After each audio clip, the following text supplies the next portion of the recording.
ఈ నెల 23 నుంచి తెలంగాణ అసెంబ్లీ సమావేశాలు ప్రారంభం కానున్నాయి. ఈ మేరకు గవర్నర్ సిపి రాధాకృష్ణన్ నోటిఫికేషన్ జారీ చేశారు.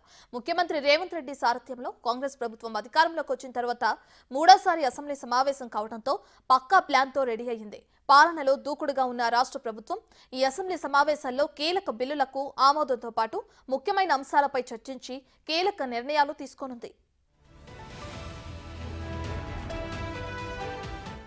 10 నుంచి 12 రోజుల పాటు జరగనున్న వర్షాకాల సమావేశాల్లో పూర్తిస్థాయి బడ్జెట్కు ఆమోదం తెలపడంతో పాటు స్కిల్ యూనివర్సిటీ బిల్లును ప్రవేశపెట్టి ఆమోదం తీసుకోనున్నారు. అలాగే ఈ సమావేశాల్లోనే జాబ్ క్యాలెండర్ కూడా ప్రకటించనున్నారు.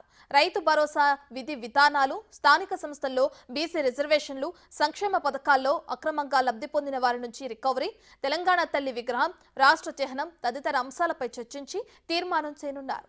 విద్యా వ్యవసాయ కమిషన్ల ఏర్పాటుపై చర్చించనున్నారు.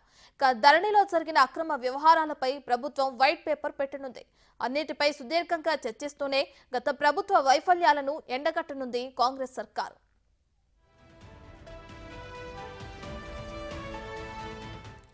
స్కిల్ యూనివర్సిటీ ఏర్పాటుకు సంబంధించి డ్రాఫ్ట్ బిల్లును ఇప్పటికే రెడీ చేశారు. బడ్జెట్కు ఆమోదం తెలిపిన వెంటనే స్కిల్ యూనివర్సిటీ బిల్లును అసెంబ్లీలో ప్రవేశపెట్టి ఆమోదం తీసుకోనున్నారు. మరోవైపు ప్రతి ఏడాది జాబ్ క్యాలెండర్ రిలీజ్ చేస్తామని ఇప్పటికే ప్రభుత్వం ప్రకటించింది. జాబ్ క్యాలెండర్ ఎలా ఉంటుంది, ప్రతి ఏటా నియామక ప్రక్రియ ఎలా చేపడతాం అనేది అసెంబ్లీలో ప్రభుత్వం ప్రకటించనుంది. ఇప్పటికే ఆర్థిక శాఖ రిక్రూట్మెంట్ బోర్డులతో సంప్రదించి జాబ్ క్యాలెండర్ను రూపొందించింది.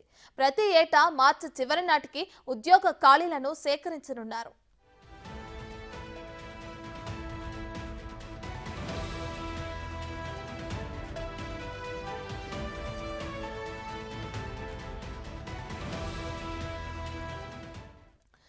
రైతు భరోసా విధి విధానాలపైన అసెంబ్లీలో చర్చించి ప్రకటన చేయనుంది సర్కార్.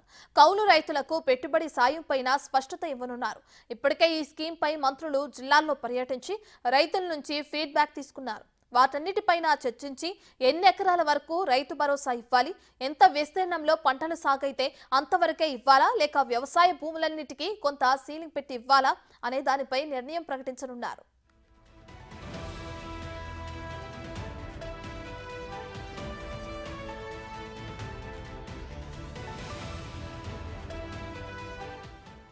ఈ సమావేశంలో పంచాయతీ ఎన్నికలకు సంబంధించి బీసీ రిజర్వేషన్ల పెంపుపైన అసెంబ్లీలో చర్చించి నిర్ణయం తీసుకోనున్నట్లు తెలుస్తోంది.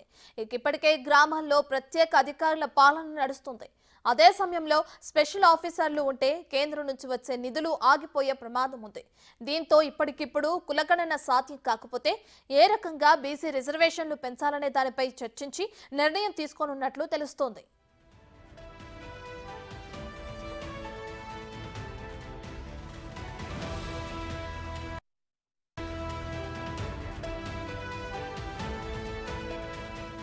అలాగే తెలంగాణ తల్లి విగ్రహం పైన చర్చించనున్నారు. ఇప్పటికే దీనిపై గతంలో విపక్షాలు విమర్శలు చేశాయి. రాష్ట్ర చిహ్నం కూడా ఉద్యమ స్ఫూర్తిని కలిగించేలా, తెలంగాణ చరిత్ర కనిపించేలా ఉంటుందని సీఎం రేవంత్ రెడ్డి స్పష్టం చేశారు.